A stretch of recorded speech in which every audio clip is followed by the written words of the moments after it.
You ever notice that when you walk in the room or when somebody else walks in the room, and sometimes you can feel the shift? Like you can just feel the shift. You can feel the change when you walk in the room. And I'll tell you what that is. A lot of people can't handle your anointing.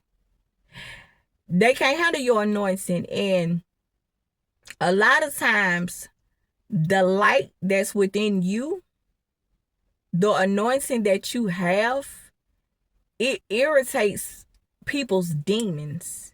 It irritates the demons that are within them.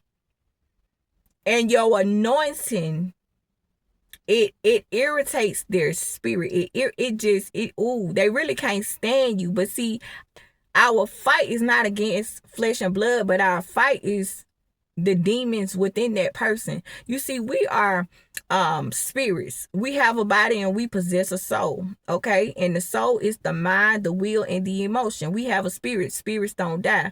So when we die, our spirit returns to God, because spirits can't die. The only thing that dies is this fleshly body, this meat suit. But the spirit of a person never dies. Spirits can't die. They can't be burned. They can't drown. Spirits don't die. And so we are spirit beings. And so this body is just a vessel. It's a house that inhabits our spirit, okay? And some people, majority of people, have demons within them, and it's a real thing. And you can believe in demons or not believe in demons, but there are demons inhabiting people. That is very biblical. Okay, when Yeshua, aka Jesus, walked the earth, he spent a great deal of his ministry casting out demons from people.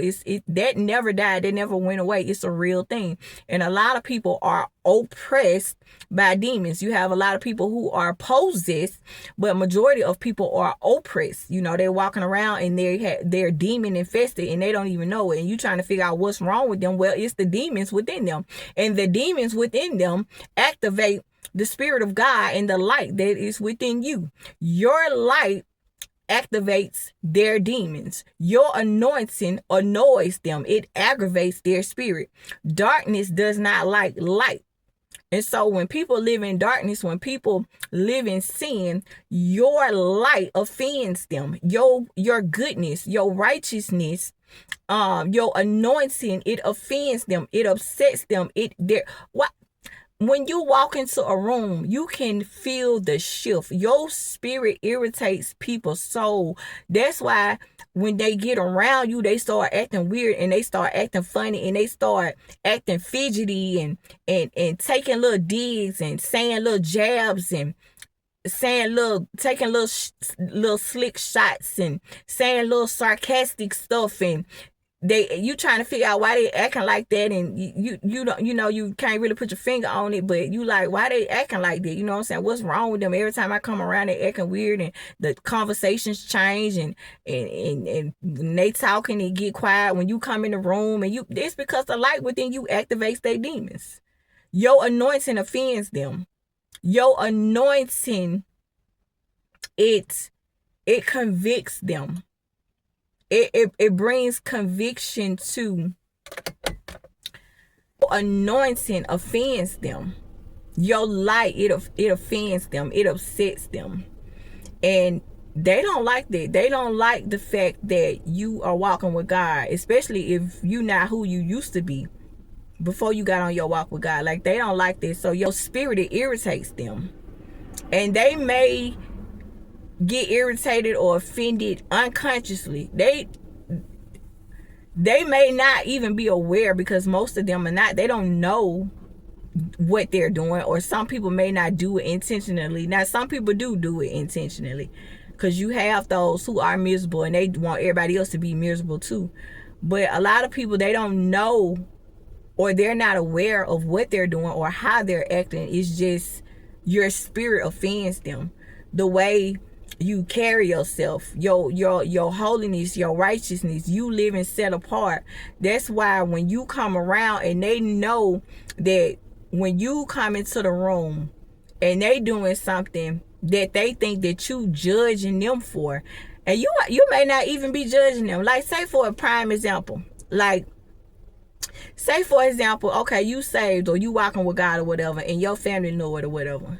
And say you walk into the room and they might be playing cards or they might be smoking weed or drinking or whatever, and you just walked in the room. Yeah, let's just say you at a family function or whatever, and you just come into the room and you notice that they was talking before you walked into the room. But then when you walked into the room, it got kind of quiet. Or they take defense or take offense at, or they may think that you judging them. They may think that they may make an assumption that you judging them for smoking or that you judging them for drinking. It is like, I ain't even said nothing to you. I ain't even said nothing about what you was doing. I really wasn't even paying you no attention. I was minding my business. Well, that's because your anointing and your light, it brings conviction to the sin that they're indulging in. So they feel uncomfortable around you. They don't really want to be around you like that. Or when they are around you like that, they feel some type of way. They feel, they feel conviction, or they feel condemned, and they may feel like you judging them when really, in fact, you not. You ain't even open your mouth and said nothing. It's just your righteousness and your anointing. It convicts them because they know deep down inside that they really not living right. And so when you come around or when you walk into the room, it makes them feel some type of way about what they doing and how they living, because they know they can look at you and know that you are living and walking right and walking with God. And they can compare and contrast and say, I know how she living and how I should be living, but I'm not living like that. So when you walk into a room or when you come around, conversations get quiet. People stop talking. People get offended. That's because your light, it offends them. Your anointing convicts them. And you ain't even open your mouth. You ain't even said nothing. But that's why. So that's why a lot of times chosen ones are very misunderstood, because a lot of us, we just be minding our business, and that offends people. So just be you, because you know what? People gonna talk. They gonna say what they gonna want to say. They gonna think what they want to think.